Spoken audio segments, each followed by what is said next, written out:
On the courthouse square in Campton, Kentucky, a metal sign tells the strangest treasure story in Appalachia. It speaks of silver operations in these hills. 6 expeditions from the Atlantic coast, 1761 to 1769. The marker calls it an unsolved mystery, and it ends with a warning. Intrepid searchers have found no trace of cash or mine, but the old stories say a blind man died whispering directions to a fortune that is still out there. Somewhere beneath these cliffs, they say, lie kegs of silver crowns, buried by the very man who made them. This is the legend of John Swift's lost silver mine. The story begins not with Swift, but with a Frenchman, a prisoner of war named George Munday. Munday was captured during the French and Indian War in the fighting around Fort Duquesne. The stories say Shawnee warriors carried him deep into the mountains and held him there for 3 years. In captivity, Munday learned an extraordinary secret: veins of silver hidden in the walls of a cave. When he finally escaped, he carried that secret east, looking for a man with the money to use it. He found John Swift, a shipping merchant of Alexandria, Virginia, with ships, capital, and very few scruples. Swift had once shown the Frenchman a kindness. Now Munday repaid it with the location of a fortune. In 1760, they led a pack train west through the great gaps of the mountains into country almost no Englishman had seen. They crossed Pine Mountain at the high gap the Shawnee called the Sounding Gap, Pound Gap on today's maps. Daniel Boone would not make his famous entry into Kentucky for nearly a decade. Swift, the legend says, was already there. Deep in the cliffs, Munday led him to the cave, and inside, the stories say, the walls glittered. What happened next, according to the journal, was frontier industry conducted on an entirely secret scale. Swift's men built crude furnaces in the wilderness and burned charcoal in large quantities for smelting the ore. They melted the silver down into bars, and then, the journal admits, into something far more dangerous. They struck coins, English crowns minted illegally in a wilderness cave 300 miles beyond the reach of any law. Some believe there was never a mine at all, that Swift was a counterfeiter, hiding in the one place no sheriff would ever look. Others say the silver was real, and the coining was Swift's private revenge on a king he had learned to hate. Year after year, the pack trains went back. The marker counts 6 expeditions in 9 years. The journal describes the route in landmarks, and those landmarks have haunted these mountains ever since. Between the spring and the furnace, you will find a remarkable rock. It hangs over a small creek. For 2 centuries, searchers have matched that single sentence to half the sandstone cliffs in eastern Kentucky. There was a hole through the top of one cliff where you could see the sky beyond. The miners called it the lighthouse. There was a haystack rock and a buffalo rock where the men carved their names: Swift, Munday, Gust, Jefferson, and there was more silver than any pack train could ever carry out of the mountains. So they buried it. We left between $25,000 and $30,000 and crowns on a large creek running near a south course. 15,000 more near trees cut with curious marks. 3,000 in crowns, wedged in the cracks of a rock house. 4 10-gallon kegs, filled with dollars and crowns, buried at the forks of the Sandy River. In 1769, the men walled up the mine, sealed the caches, and set their stone monuments to mark the way back. Swift recorded it all in his journal. Every creek, every carved beach, every buried crock of coins. He expected to be back within a year or 2. He never saw these mountains again. Swift sailed for England to raise new capital, and there he walked into a disaster the journal only hints at. One version says he was imprisoned for sympathizing with the American cause and held for nearly 10 years. By the time John Swift walked free, his world had gone dark. He was blind.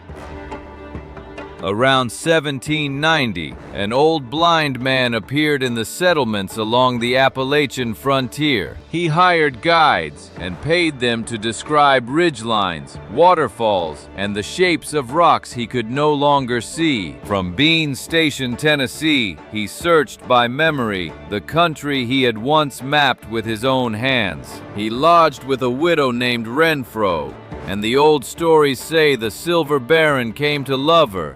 But the landmarks would not come. Creeks had shifted, marked trees had fallen, the names had grown over. These rocks and hills were as plain before my eyes as the days I left them. Blind, broke, and dying, John Swift left his journal in the widow Renfro's keeping. It's near a peculiar rock. Boys, don't ever quit looking for it. And that is where the history begins, because everything you have just heard rests on a journal no one alive has ever seen. The earliest surviving copies date from the 1850s. At least 36 versions circulate. They contradict each other on almost everything. But the first hard record is real, and it is stranger than the legend itself. In May of 1788, Kentucky's land office recorded a claim, 1,000 acres, to include a silver mine improved by a certain Swift. The man who filed it was John Filson, Kentucky's first historian, the author who made Daniel Boone famous. Yet 4 years earlier, Filson's own book had declared that no silver mines had ever been discovered in Kentucky. 5 months after filing that claim, Filson vanished on the Ohio frontier. His papers were ransacked. The mine died with him. The rumor outlived him. In 1790, a published map of Kentucky marked a silver mine on the Big Sandy. The next spring, settlers claimed 1,400 acres around a place they called Swift's Old Camp. The old troughs, they wrote, were still there. Some historians now believe Filson invented Swift entirely, a phantom prospector created to sell wilderness land. If so, it is the most successful hoax in American history, because people never stopped dying for it. In 1792, James Harrod, the founder of Harrodsburg, walked into the Three Forks country hunting Swift's mine. He was never seen again. His wife believed he had been murdered somewhere on the trail. In 1815, a 12-man company searched these hills with what they swore was the original journal and a ciphered map. By the 1880s, Harper's Magazine was retelling the story to the whole nation. Cache by cache, dollar by dollar, cliffs were dynamited, mining companies were chartered, whole hillsides in Bell and Letcher counties were dug through and abandoned. And the search kept spreading because Swift's landmarks fit almost anywhere in the sandstone country of Kentucky, Virginia, and Tennessee. Nowhere do they fit better, believers say, than a 5-mile canyon on the Kentucky-Virginia line called the Breaks. Here, the Russell Fork has cut a gorge a 1/4 mile deep through Pine Mountain, the Grand Canyon of the South. Even Daniel Boone reached this canyon in 1767 and was turned back by the cliffs. At its heart stands the Towers, a pyramid of rock 600 feet high, wrapped in a loop of the river. Park lore holds that Swift's counterfeiting cave lies somewhere in these walls, and that at least one cache never left the canyon. Generations of local diggers have worked the cliff lines below the towers, hunting a rock house that faces the east. Even today, the park itself invites its visitors to come and search for John Swift's buried silver. But there is one problem with all of it, and it is written in the rock itself. State geologists have surveyed eastern Kentucky since 1856. Their verdict has never changed. The sandstone of these mountains holds no silver, not a vein, not a trace, not an ounce. Every glittering nugget ever carried in for testing has come back the same: fool's gold, iron, lead. And yet, searchers keep finding things that no one can quite explain. A spearhead assayed at 85% silver, a silver axe head, found near the ruins of an old smelter. 7 small silver ingots, pulled from the ground near Frakes, Kentucky, 2 centuries after Swift supposedly left. Maybe they are the relics of counterfeiters. Maybe they are proof. Maybe they are nothing at all. Every Labor Day, the town of Campton throws a festival in Swift's name, in the county where his camp supposedly stood. And on the courthouse square, the metal marker still calls it what it has always been: an unsolved mystery. Somewhere out there is a rock that looks like a haystack, a cliff with a hole full of sky. And if the old blind man told the truth, kegs of silver crowns are still waiting, somewhere under the laurel.